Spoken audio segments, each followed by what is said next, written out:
Hello, everyone, and welcome to the Human SOS Show. Anton and I are here today. I hope to have some good discussion in and around culture of accountability. So, Anton, you want to open us up today? So culture of accountability, it's something that, people may think, oh, it's against humans, right? We're all about human beings and really trying to help human beings thrive in between four walls of organizations. But accountability is very important. A boss of me told me a long time ago, and he said, accountability is the way of business. Micromanagement is a first step to an exit interview. And this is where I first want to draw a parallel between, or, create a difference, I should say, between what is micromanagement and what is accountability. But before we start, let us know where you're joining from. We always like to hear where our guests are tuning in from. Say hello, drop in your comments. Maybe you can type in what to you is a difference between micromanagement and accountability. But in order to help accountability, Kev, let me ask you this: what are your thoughts on that statement, right? Between the difference between micromanagement and accountability. Well, outcomes is one. Okay. If you have a culture of accountability, you get productive people, you have secure environment, and people that are motivated to actually be creative and things like that. Micromanaging, you stifle creativity, cause people to want to only do the minimum because of the culture. And so, big differences in outcomes, and then delivery is different. Not completely different because it's not that we're not making the effort to be accountable or hold people accountable. It's just how we go about it. And so, a real challenge there. Welcome to Alexander and I'm sorry, Alexandra and Sharon. Glad to have you guys with us today. Thanks for letting us know you're there. And I So, think you your hit thoughts? you hit on a really good point with delivery and how that happens. And even there's a wrong and a right way to kind of set accountability, and at least from my standpoint, right? I mean, I'm sure many people have different ways of doing it, and it's wrong or right to me. It may not be right or wrong for everybody else. But we are coaches, right? Me and Kev are coaches. That's our primary function. So there is a way to say, here's what you need to do. Now go and do it. That may not necessarily mean micromanagement either. That's still a way of setting accountability. That's more like military kind of way of doing it. Or here's what do you think you should do in the situation? What do you think you can commit to that'll stretch you maybe close to your potential, maybe not too far beyond it, but still something that's close to it. And you make the person sit there and come up with those things themselves. And that is, in my opinion, the best way of setting accountability. And I think that as a world, we have gotten better at that part. It's the follow up to it that is not as good. And, what I started doing many years ago is coach behaviors, measure results, right? Yeah. And I think that a lot of times when I was told coach behaviors, I did that and I was doing a lot of coaching, but it wasn't coming out to where I needed it to be because I wasn't measuring results. I was still not putting on an emphasis on we need outcomes to happen how we need to have them happen.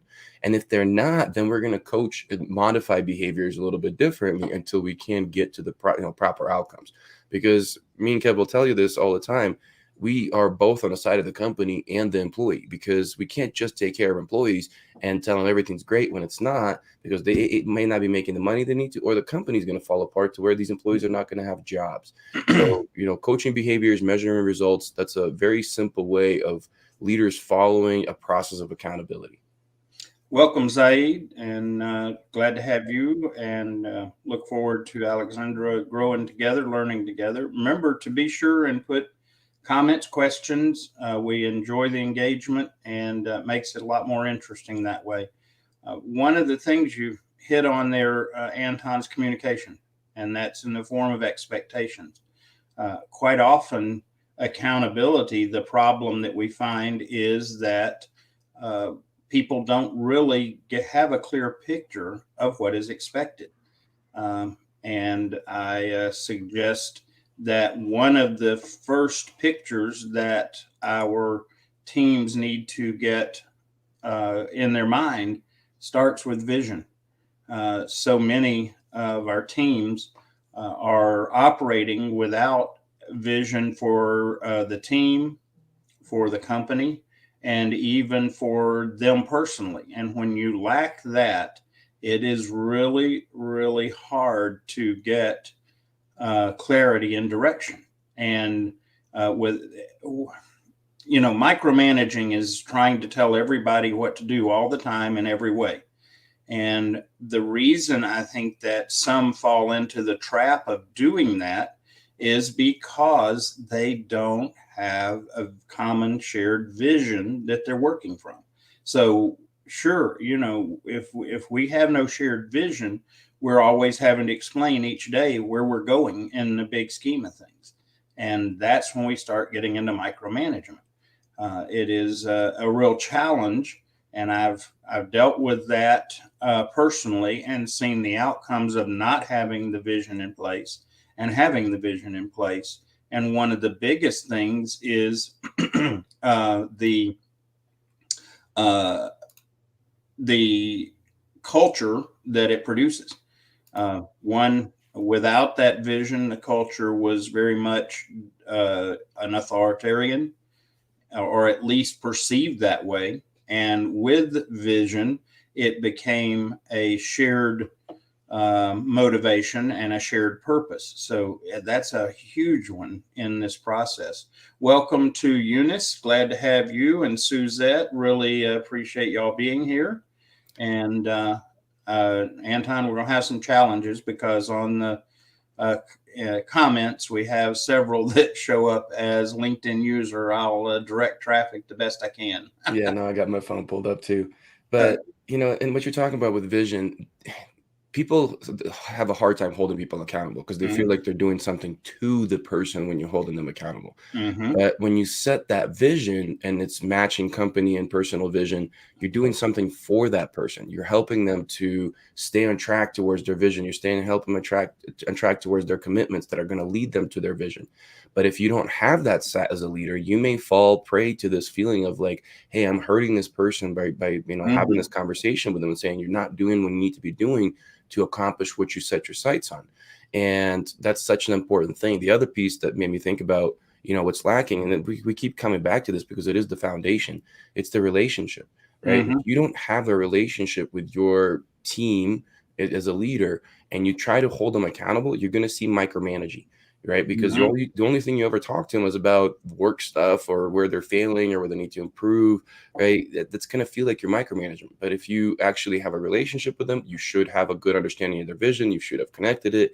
But at the same time, that relationship allows you to have some tough conversations because they know that you believe in them. They know that you're there for them. You're not just there as a manager. You're there as a human being in their corner, kind of like, in a boxer, a coach is sitting there. So if you think that you're having a hard time with accountability, start with those two things, and I bet you things will get better. I think we got a comment there. Yeah, Zaid makes a comment. It says, if I can add to your point, Kevin, I would add trust. Those that micromanage, I think they don't trust their people are doing the right job. So lack of trust would fuel micromanaging and other negative environment. By all means, trust is a key factor. And when we don't have that trust, like you said, rather than the feeling that we are working together in a common direction with a common goal, we then feel like we are under scrutiny or under attack rather than being encouraged or supported. Thoughts on that one, Anton?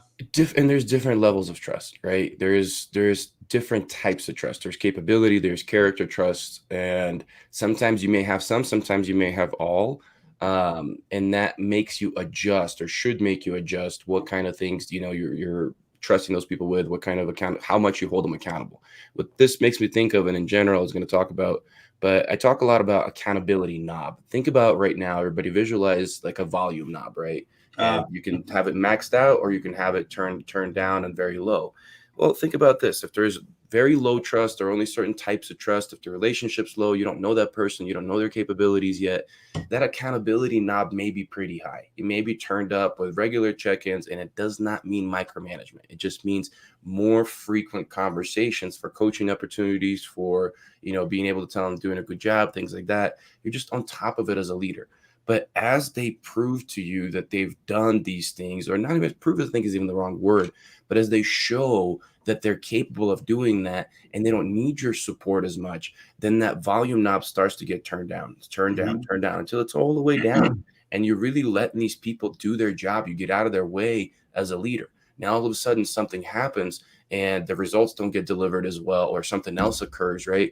Okay, well, that volume knob gets turned up appropriate level, right? You don't go 0 to 100 right away. You turn it up a little bit and see how things go. Okay, it's not enough. Let's take it up a little bit more. So that volume represents amount of accountability that a person needs. And if you constantly make people feel maxed out, even if you're doing it right and you're not changing and slowly giving them that more freedom, you're going to make yourself feel like a micromanager. If the volume knob is always at high, everyone feels like they're getting screamed at. Eunice makes a comment. She says, hard work should be encouraged to avoid fraud. Accountability starts with leaders and should provide honest and constructive feedback. No doubt, Eunice, the feedback is critical. And that's why, we recently talked about performance evals. Feedback a year after it happens or 6 months after it happens is ineffective, and it doesn't produce outcomes of motivation. In fact, if anything, at that point, it probably demotivates your team, and it's a real problem that we have, no doubt about it. Well, with feedback, what I'm working on a lot myself, and it's doing way more positive feedback. Whenever we even think as a society, the word feedback, we associate it with a negative thing. I've asked this for many people, and usually it's associated with a negative consequence, feeling, Mm-hmm. failure, whatever. But feedback can be positive, Mm-hmm. and accountability can be done that way, right? If I catch you doing something right and I really focus on that, by doing that, I'm encouraging you as a leader to do more of that thing. It's just, it takes more for the leader to catch people doing something right than it is to catch them doing something wrong, because doing something wrong stands out like a sore, thorn in somebody's thigh or whatever. But your positive feedback sometimes goes, or positive outcomes sometimes go unnoticed because sometimes they're small. So we have to be very vigilant as leaders and see, okay, I coached them on this, they committed to this. And even if it's a small step on the way to that journey, come give them that feedback and say, I really like what you did there. Remember, we talked about don't throw in a but word. We talked about this last week. But if there is something that you want to also improve, and I would like to see some more of this happening, right? Just add it on. Don't necessarily say, but to replace what you just said. You said you did a great job there. And I think that if you did this, it would come out even better and you'd be more excited. You'd be happier with the outcome or whatever it may be. Yeah, when we put the but word in there, everything we said prior just disappears. And learning, again, is part of learning effective communication, and just learning how to avoid that kind of communication just by changing our wording a bit. Okay, let's see. Let's see here. I got to make sure this is Suzette. Suzette says, that is a very true statement, Anton. The thought we are doing something to them or they perceive something is being done to them, being targeted, not liked, etc. And I see that all the time. I even have experienced it in work relationships recently. And I know the person, what's really sad is the person doesn't uh, intend that. I know it, but their way of delivering it comes across with as, yeah, you did all this, but what about this and this? And I want to go, you know, let me have a little breathing room here. We're on the same page. We've got the same vision. We're moving in the same direction, but give me a little bit of breathing room, and don't assume that I'm not in tune to these other things. So, Well, to Suzette's point, I talk about this story all the time because it was such a hard learned lesson. March 2015, I was managing a team of about 30 employees, and the I had 5 team members quit in 1 month. 4 out of those 5 team members came and cried in my office as they were quitting, and they were saying, Anton, I love you. I feel like I'm failing you by quitting, but I'm just not making the money that I need to feed my family. I'm going to go get a different job that's not so commission based. And, you know, well, in commission jobs, accountability has to be there. And I felt like if all I did is just develop, coach, right? I said, coach behavior, measure results. And all I was doing is coaching behaviors, giving them better tools, better skills. But at the same time, wasn't holding them accountable to do some of the things that they needed to do to be successful, but they weren't willing to do them at the time because they didn't build up the comfort yet. So 4 out of those 5 people cried. I didn't fail them from a relationship standpoint. I failed them from accountability standpoint. I Mm-hmm. didn't get them to do the things I needed to do them because I felt like by doing that, I was doing something to them. I was going to hurt their relationship. I was going to make them feel uncomfortable. But guess what? That had to happen. It's that short-term discomfort that was going to lead them to a much greater prosperity in the long run. And I failed to do that. Never again. Suzette makes a comment. It all boils down to the type and form of leadership. And I agree, Suzette. In fact, Anton's analogy about the knob, another way to look at that is the leadership style we apply on the ideal situation that we're all looking for is to be in a facilitator mode as a leader. And there's value to that for your folks and value to that for yourself. And that's kind of your low volume setting. Your medium volume setting is when you're having to use a partner style. And that's where you're coming along beside and you're having to walk with somebody and help them with a particular situation. And it may be a point of encouragement, may be a point of accountability, depending on the situation. And then the third style that I talk about when I train leaders is a commander style. And when you're in commander style, it is high volume and it feels like in some ways that you're being yelled at. And sometimes that's necessary, not literal yelling, but that firmness. Anton talked about that accountability, the willingness to, as we talked about a couple of weeks ago, about being radically candid and just telling it like it is. In fact, I would add that, being candid like that, being truthful and forward, some people would say, oh, that's mean, that's harsh. But think of yourself if you're a parent, your child is headed towards walking out into the street. You don't walk over casually and touch them on the shoulder and say, oh, don't do that. You run after them and grab them and physically move them back from the street, especially if there's a car coming. And that's a commander style of leadership. And in those cases, it is the most loving thing you can do because the child getting in the street with a car coming, there is no turning back. And so learning the leadership styles and how to apply them becomes our knob of accountability. And the way we deliver those things makes a big difference. Excuse me. Let's see here. Got a comment from Sharon. Okay, Sharon, I've been on the receiving end of micromanaging. Everything I tried to do, the person changed it. It wasn't their idea. It wasn't good enough. It got to the point where I didn't feel like doing anything because everything I did, they changed. I finally got into an argument and called them Mr. Perfect. I said, what do you need me for if you change every single thing I do? If a long discussion with them, I think it got cut off. We get the point though, Sharon. Those micromanaging way of delivering accountability is rarely effective. So at best, it's ineffective, and at worst, it alienates, it discourages, it frustrates, but unfortunately, it is the pattern that we see in a lot of the workforce right now because people are trying, people in management or leadership are trying to manage people, and it doesn't work effectively, especially in current generations. It doesn't. does not achieve the outcomes, and usually it alienates and causes problems.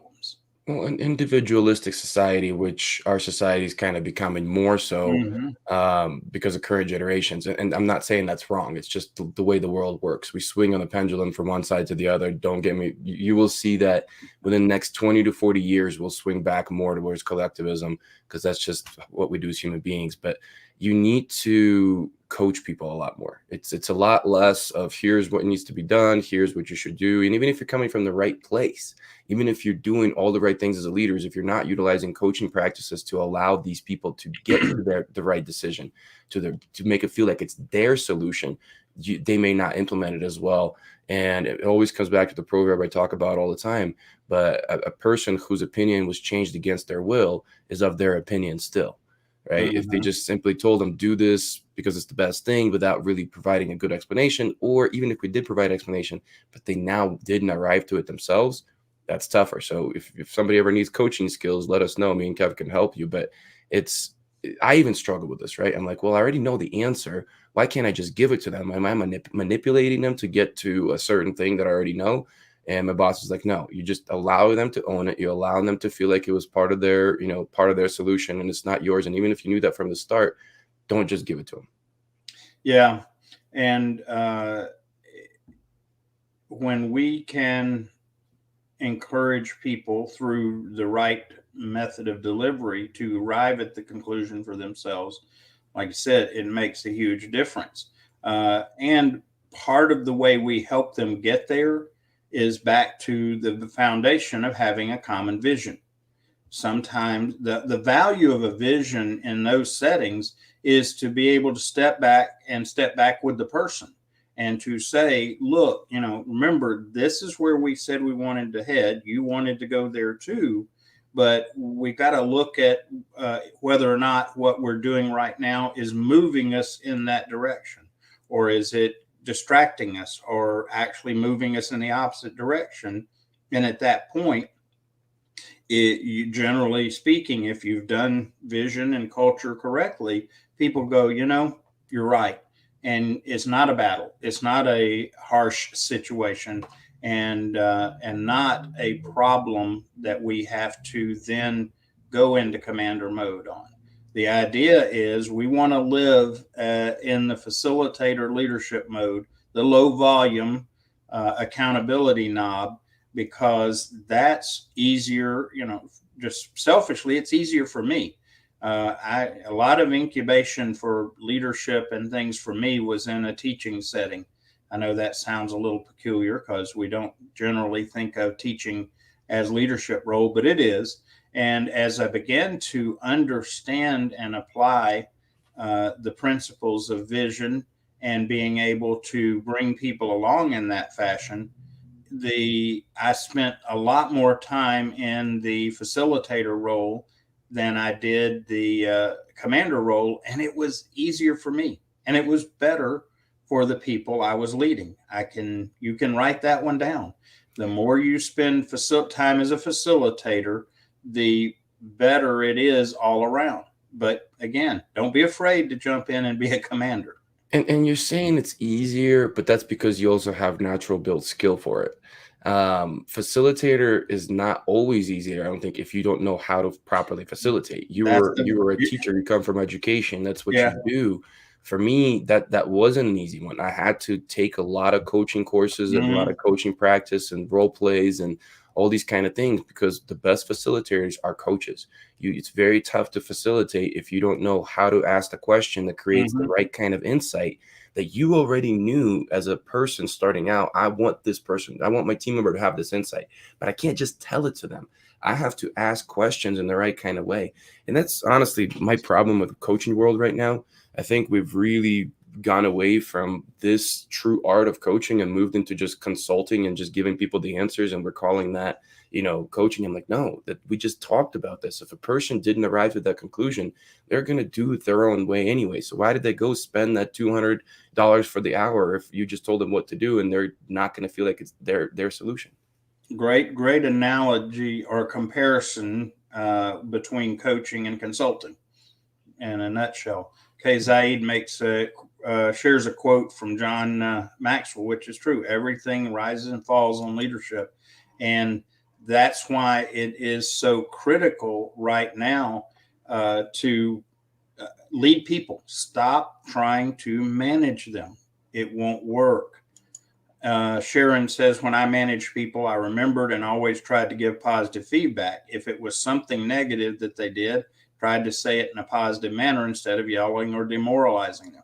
Delivery, learning how to deliver truth and do it from a loving perspective. And I know some people, especially my generation, start talking about loving. They're going to kind of cringe inside and go, oh no, here we go again. Touchy feely. We're going to join hands and sing kumbaya, blah, blah, blah. But that's not what we're talking about. It's really not. It's a real way. And it's like Anton said earlier, it's based in relationship. Zaid's comment made me think about, we're talking about holding your team accountable, but we haven't mentioned how a leader needs to hold themselves accountable, right? That's something that a lot of times we don't see enough of. And the leader's going, well, I want a culture of accountability, but it's not working.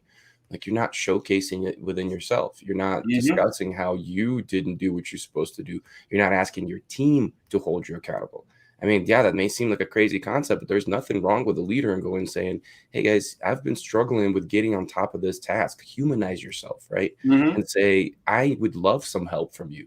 I used to, it seems silly, but like workouts. I worked in the fitness industry, but I wasn't working out enough because all I was doing is just dedicating my time to work and people and coaching and all this stuff. But obviously I was becoming grouchy, stressed out because it was a high demand job. So I'd ask my team, I was like, hey guys, can you help me out and hold me accountable to this commitment that I made for myself? And they did. And as leaders, it's a great point, because when something good happens, it's your team's doing. When something bad happens, it's your doing. And tough stuff like that, I know sometimes that can get challenging and you want to take credit and you want to do that. But if that's the case, you're probably in the wrong role. And that's so important to understand. When they do something well, when the team wins, give them credit. Don't take it for yourself. When something goes badly, take it on yourself and then go and hold people accountable, coach and develop properly to make sure it doesn't happen again. Well, and it's really interesting. The whole concept of managing versus leading, it had its best chance of effectiveness with my generation because of the circumstances. But what I always amazed as I look back and as I consider what we're dealing with right now, even then it was functionable, but not nearly as effective, because even then the leaders that we looked up to were not the managers. The leaders we looked up to were coaches in sporting world. It was leaders in public environment. But so even then, when it had more effectiveness than it does now, it still wasn't fully effective. And so to look back and say, oh, well, wish it was like it was back in the day. Well, back in the day was not wonderful either. We tend to romanticize as we look backwards. And I'm here to tell you, I've got a lot to look backwards on. And it wasn't as good as everyone wants to think of it. We have gotten, I guess, a starry-eyed perspective of the past, and that's unfortunate. Well, that's coming back to what we talk a lot about, difference between hitting a target and hitting potential. There can be very, very big gap between the two, right? So technically, I could potentially hit a target with micromanagement, because those targets are based on year over year performance usually, or something of that nature. Budgets are based on things like that, or expectations are based on that, because people never saw what's possible if you walk away from micromanagement and you go to a true culture of accountability through coaching. And then when you do that, you can actually see, wow, we've been underperforming all this time, but we thought we've been performing because we've been hitting targets, but our targets were so far below our potential. So again, when we just because it was getting by doesn't mean it was even good in that case. So let's see. Zaid makes a comment. He's responding to Sharon. I try that also, even by saying hello and how are you today. and you would be surprised how many people their faces light up and have a smile on them. As a leader, just being concerned, showing concern for your people goes a long way to shape the culture. And by doing so, excuse me, if we've got the culture right, the accountability doesn't become a bad thing. I think that's the key component, is that when we have those relationships established, when our people know that we are truly concerned about them, when we have to correct, when we have to challenge, they know that our motivation is one of concern for them. It's not just because we are concerned about the KPIs or any of that, that it is about that person as well in the end. And that makes a huge difference. No, absolutely. I mean, we got a few good ones in there. As they had said, Anton, this is very important for the leader to be accountable, to be leading from the front and not from the back, but giving order and collecting credit. And definitely agree with that. I don't know if necessarily we always have to lead from the front, because we can be accountable leading from the back, right? To where we didn't let anybody fall behind and we were always there to pick them up. And our accountability is that we don't let that happen. But yes, leaders should set the example and always hold themselves above the line, but also realizing that we are human and we could fall below the line. And I hope you guys don't know what I'm saying, below the line, this metaphorical line that we hold ourselves to a standard. And when that happens, we need to hold ourselves accountable and have the team call us out and be okay with it, right? And have them be comfortable saying, hey, you said you were going to do this, but you didn't.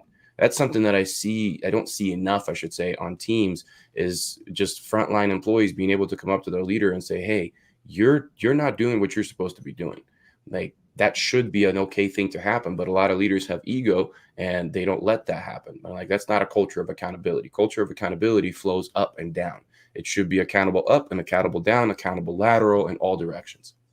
Welcome, Gladstone. Glad to have you with us.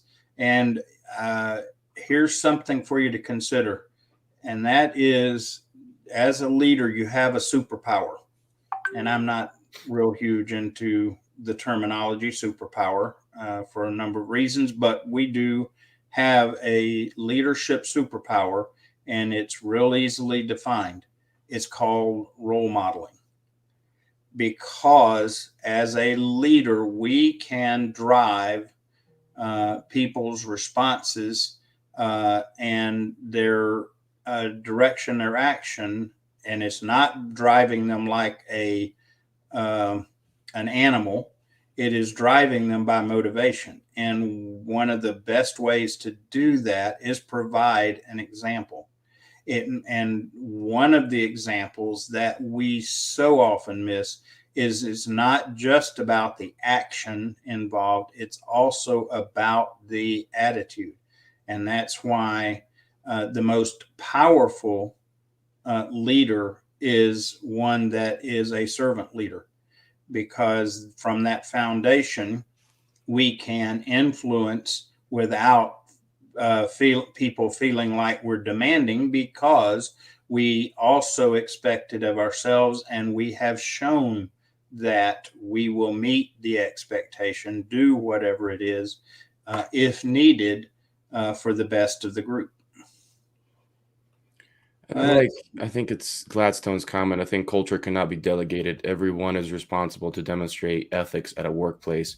And you can change everyone responsible to whatever you want to say after that. And it's still going to fit this great comment, because it's why culture cannot be like, you can't touch, you can't feel it, you can't like write it on a piece of paper and say, here's what our culture is, here's exactly how to build it. It takes a lot of fine tunes, adjustments, and tweaks, and it's this non-tangible thing that makes everything work. But it's because it's everybody's responsibility. We talked a while ago with entrepreneurial spirit. And there's one way of looking at entrepreneurial spirit is getting people to do side businesses and be able to make side income. But the other way of entrepreneurial spirit is getting people to care about the company as if it was their own. right? And that's my favorite way of interpreting entrepreneurial spirit within the workplace. And that comes from this, to where the great culture, everybody feels responsible for making this thing work. Making this place be what it needs to be, from a janitor wanting to make sure that it's the cleanest environment possible for the employees and the customers, to the salesperson to making sure that the problem is solved in the way that the customer feels taken care of and not feels sold, and it's actually a problem solving, to the person delivering the product, that it's every tweak, everything is perfectly because they feel like it's them that's being represented by that product, by that cleanliness, by that sale. And at the same time, it's also everybody else that's being represented by it. That's true accountability. When you put that on your own shoulders as a frontline team member and you go, I represent everybody that has touched this process to this, to this place, and everybody that's going to touch it after that. When you can build that into your culture, you're going to have success. Zaid makes a comment, says, by the way, I'm not a leader in position by any way or shape. At the end of the day, Zaid, titles do no good. If you're looking for a true culture of accountability, it's about the attitude, it's about the approach. Titles, I mean, there are cases, and Anton and I have military that we share, and there are times, and as a military leader, you have to point to your rank and say, yeah, you will. But if you're always doing that, you don't want to take that group into a crisis situation, because they are not going to have your back. They will be there out of duty, not out of calling. Two different approaches. And I agree that Sharon says that, Zaid, you'd be an excellent leader because you care. That is definitely the case. Now we have a question, and this comes from Eunice. Eunice says, how do you foster a culture of accountability in the workplace? Anton, I'll let you jump on that to start with, and then Sure. when you get tired, I'll jump in. Well, it's to answer how to foster a culture of accountability. It's some of the things that we already touched on, but bringing them all together, right? So to start out with, we mentioned that when a person's simply told to do something, they may or may not want to do that, or they may change it up. I think it was Sharon that was talking about that earlier. But if a person arrives to the decision that this is what they want to be held accountable for, now they're much more likely to go and execute that. So that's on an individual level. But the same thing can be done in a team meeting. It comes with communication. We bring the group together, whether it be a small team, large team. Don't rush this. If you really want to set a culture and you want to create a pivot, dedicate a few hours to this, make an event, bring some food, bring some, fun, whatever it may be, and then sit down when people are in a good place and say, what are the things that make this job, make this environment, make our culture tick? And really brainstorm and uncover all these different things, and then try to boil them down to a few ones, right? See if you can summarize many of these similar ones into a few select activities, behaviors, whatever it may be, and get the team to agree on it and say, yes, these are the ones that are going to make us be one of the best teams that we can be out there, or deliver the best results for our customer, whatever the job is. You probably modify the verbiage behind it. And then, say, okay, now we've established this. Then go back to the same team, the same group of people. Don't have to solve this as a leader. Like Kevin said, you should just be facilitating this conversation. And then ask them, how do we have conversations when we don't do what we just said we want to do, right? How do we make that happen? But then remember what I just said, the accountability needs to go up, down, and laterally. So then what does this look like? How does each person be able to come up to the other person and identify that we are failing in this area? Equip your frontline employee to call out a manager or their peer, not call out in a bad way, but saying, hey, we committed to this. This is behind our vision. This all made sense. What can I do? Right? It's not saying pointing a finger. It's saying, what can I do to help you to get back on track with this action, this behavior, this whatever it may be, right? So coming from a place of care. Now, the other part is culture of accountability will not happen without culture of care, as everybody's been talking about, but not just from leaders. Culture of care from individuals. So you need to get your team to care about the output of whatever the final product you produce, whatever, be a service, be a product, doesn't matter.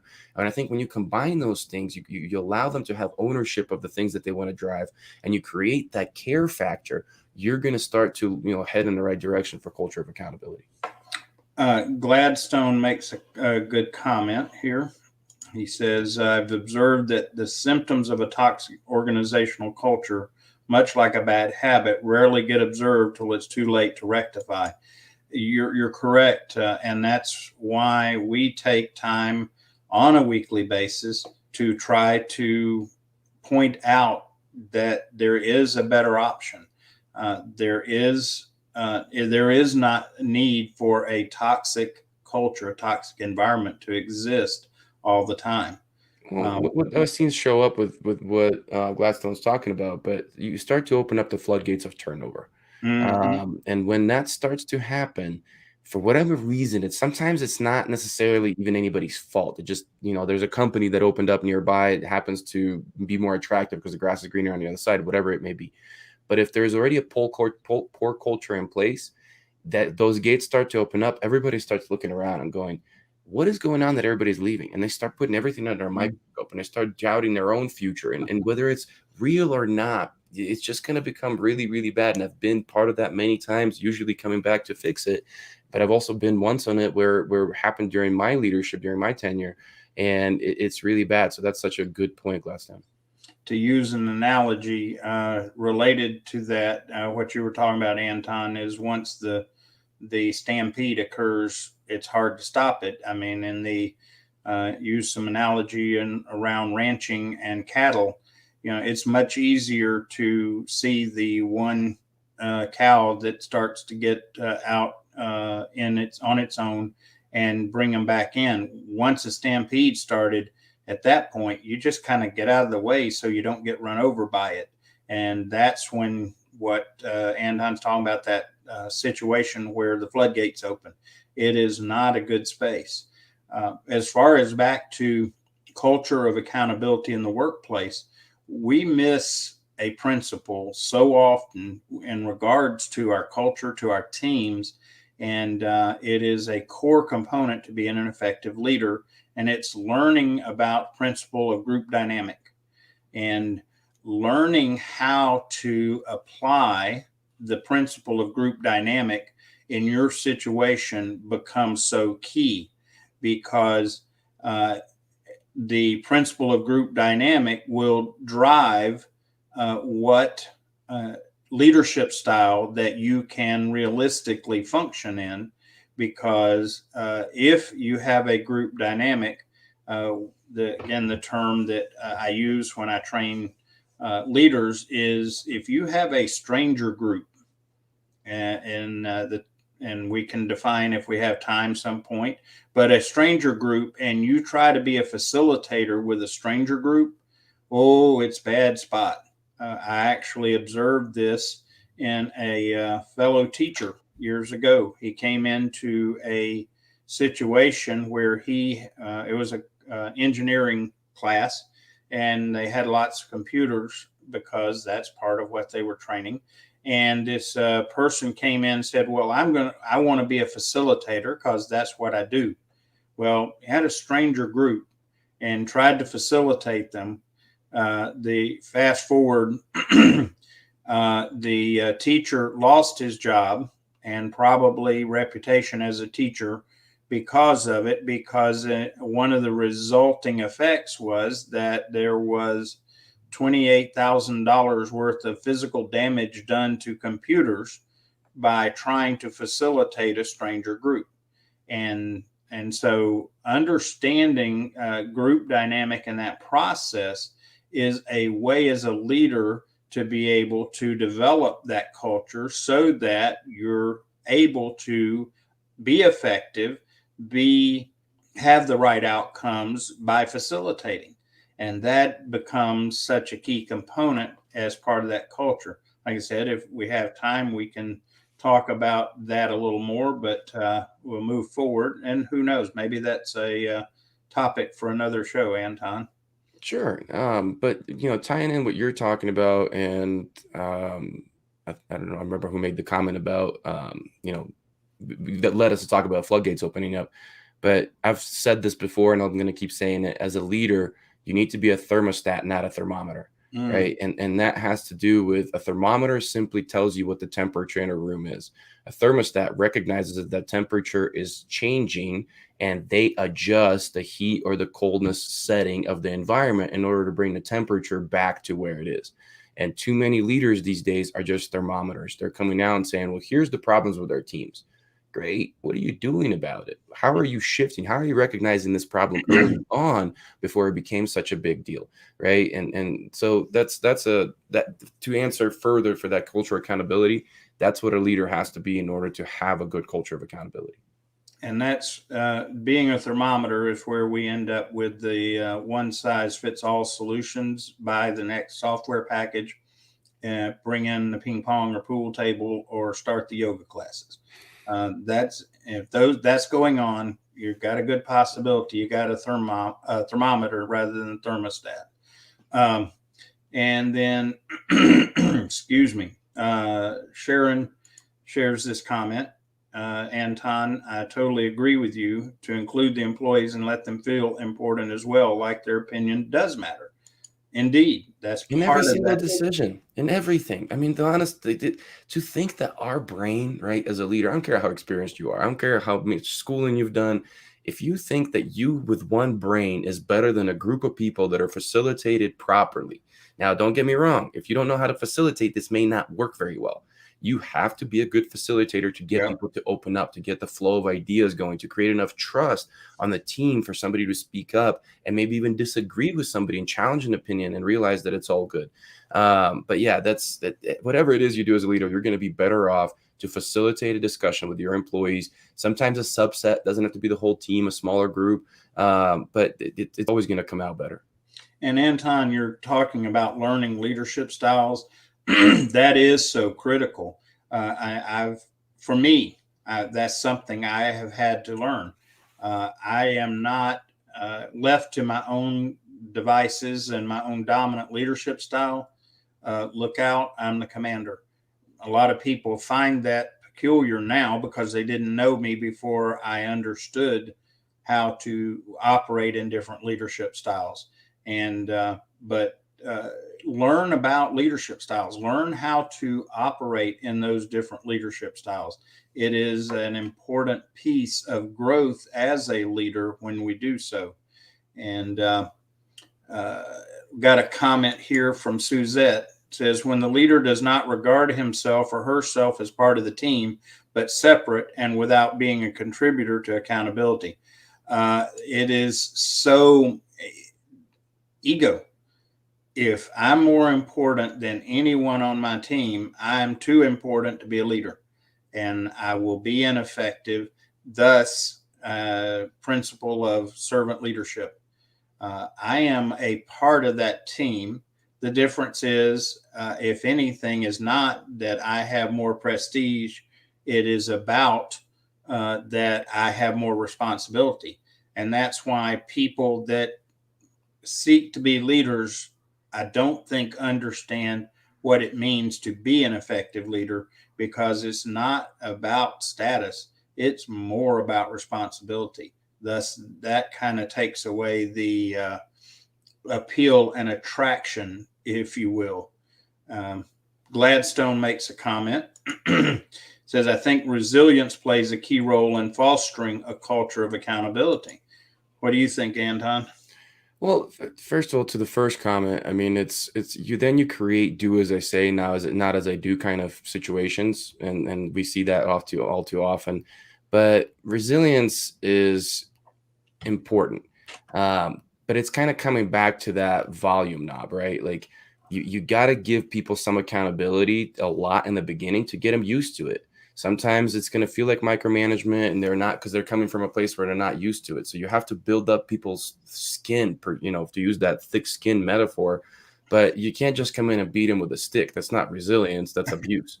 You got to come in and help them to hear feedback, to come from a place of caring, to understand that feedback from all places is going to be good for you, and teaching them that component, right? Feedback is a gift. Instill that into your people's heads as much as you can, whether that feedback comes from your peer, whether that feedback comes from your boss, whether that feedback comes from your customer. That is a gift for us to improve. And that's how I would focus on building that resilience. Would you agree that resilience is more about true confidence that people have? If they are operating from confidence, they're going to bounce back.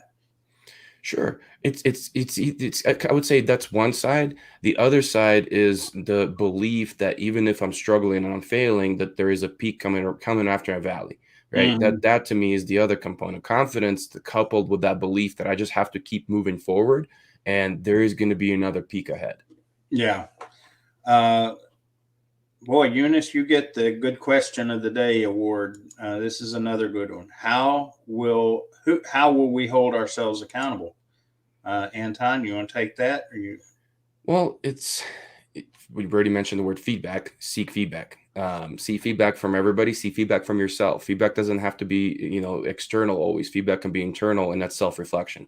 It's sitting down and say, how am I doing with the things that I've said I'm gonna do, and not moving too frequently, too long in life or too long at work without sitting and having that check-in. Whether that check-in is with leaders, your net promoter scores, surveys, different things that you do with people, identify what are those things that you want for yourself, 360 assessments, you name it. There's many different things that we can do and identify those, put those questions in there and have people tell you how you're doing on them.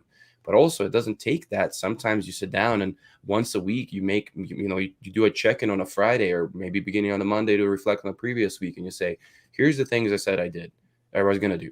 Here's what the outcomes were, and here's what I actually did. Because there's two ways of holding yourself accountable, right? I already said measure behaviors, or sorry, coach behaviors, measure outcomes. Well, the same thing goes for us. Did I do all the things that are Mm, controllable within my scope to do the things that I wanted to do? Sometimes there's going to be things that are not controllable that influence the outcome. And then you have to adjust and pivot to do specific things. But accountability is usually way better focused on uncontrollable behaviors. mhm. Because if you're failing there, no doubt you're going to fail elsewhere. But if you're doing well there, not always is it up to your control for the outcome to still happen. Measure it, take a look at what are those variables. Okay, so I did hit all my controllables. What are those uncontrollables that came into play? What can I adjust? What can I modify? And then next week, rinse and repeat. And we tend to do just the opposite. We get focused on the things we can't control, and drive ourselves crazy, drive our stress levels out the roof over trying to deal with those and we ignore the things we can control and influence. And it's the way we're doing things backwards. Um, as far as accountability, there is a key word here: permission.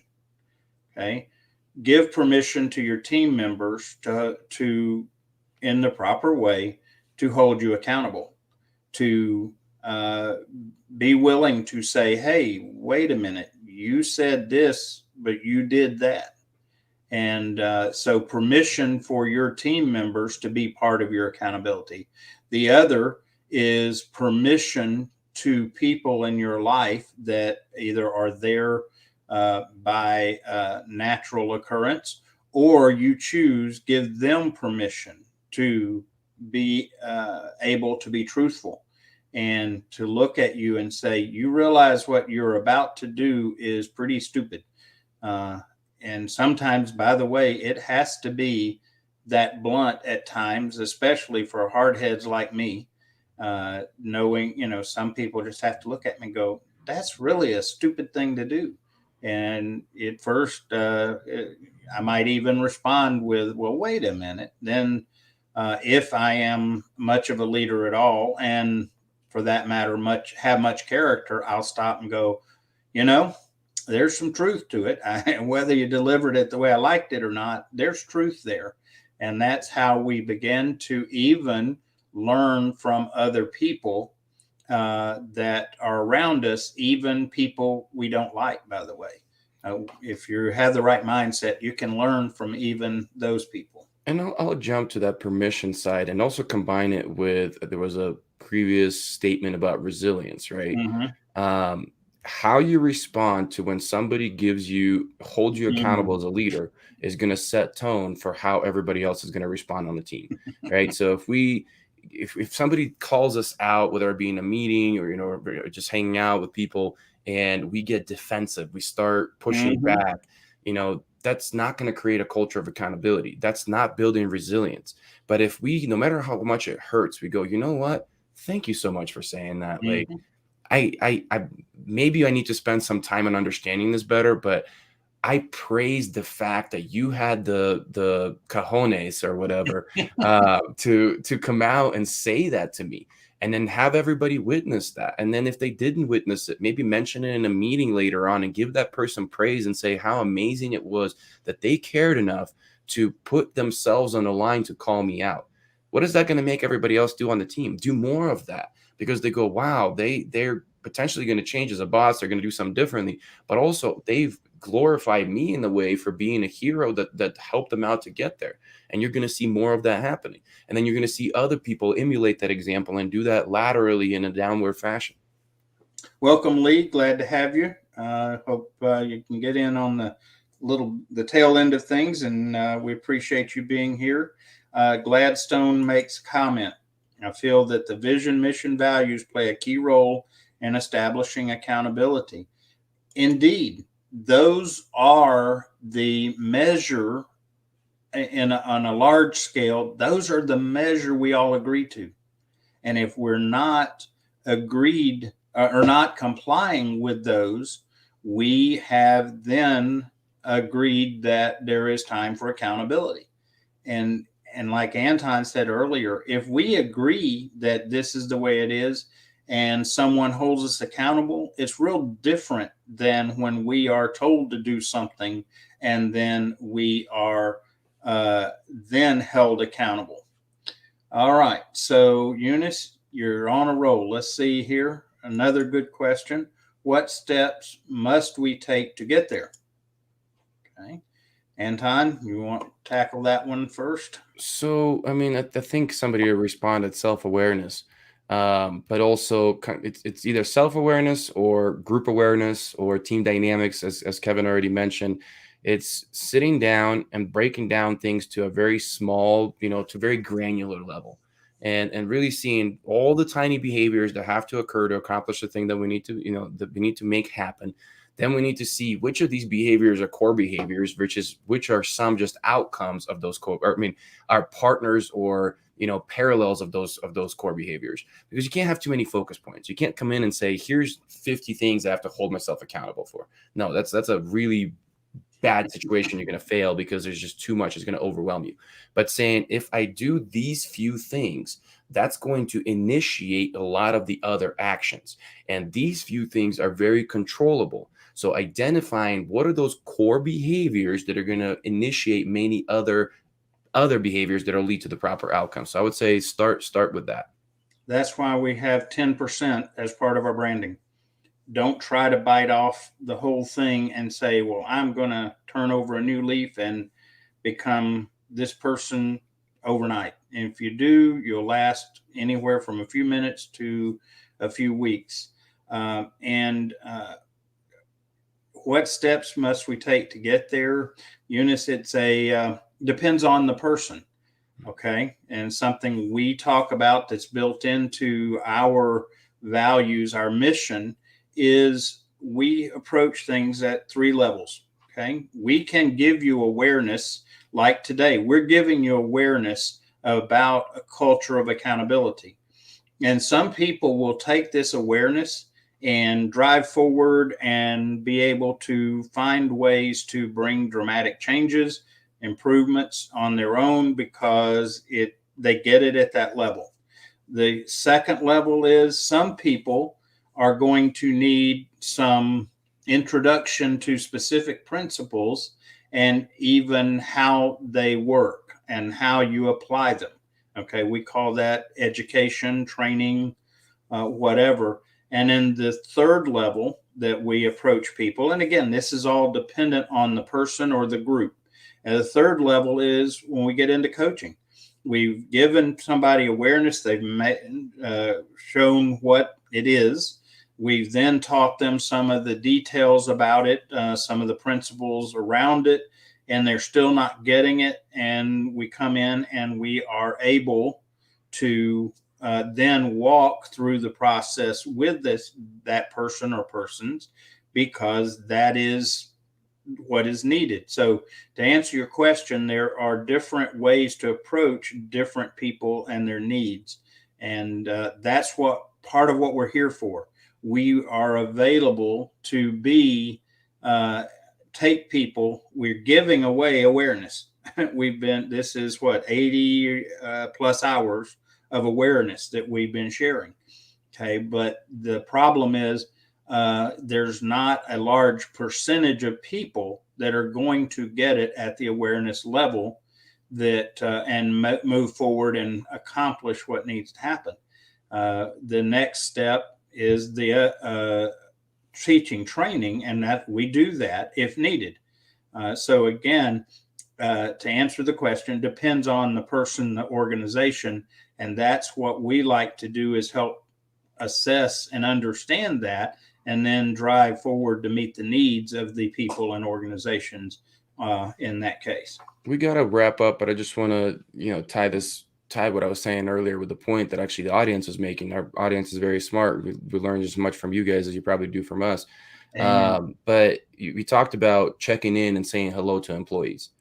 That is a core behavior towards building a relationship, right? If I come in and I say, I need to hold myself accountable to building a relationship with my team, too broad. There's too many moving pieces. There's too many uncontrollable things. But if I hold myself accountable to coming in and saying hello to every single employee, or whatever my team is, right, when I come in, then that opens up to many other behaviors are going to happen after that. And I can even put that in there. I say, okay, I start with hello. Then I also know I go through my checklist once I go there and see how they're doing personally, how they're doing financially, how they're doing with work, whatever it needs. Maybe I need to check in and hold them accountable to something that we had talked about last week in a coaching session. But it starts with just coming in and saying hello. That's that controllable behavior that I singularly focus on. That's a core behavior that'll lead to everything else. Welcome, Faisal. We're about to wrap up, so I hope you'll join us next week. Zaid asked a question: should the team member push back when they face pressure from the top? I tell you what, we'll have to address that at another time. There are times yes, there are times no, and there is not a one size solution to that. And so we'll maybe talk about that in another episode. Thanks for the question. Everybody, thanks for being here so much. Like Anton said, y'all are the difference in how the day goes for the show. We appreciate you. Hope that you will join us next week. Okay. Same bat time, same bat station. And I do remind people, I've had people ask, well, have a friend's not on LinkedIn. How can they participate? Well, we also broadcast live stream on Facebook and on YouTube, so they can use either of those as well. So thank you, everyone. God bless. Have an amazing week. We look forward to seeing you next week. Watch out for the announcement of the next topic. Take care, everyone. We'll see you later.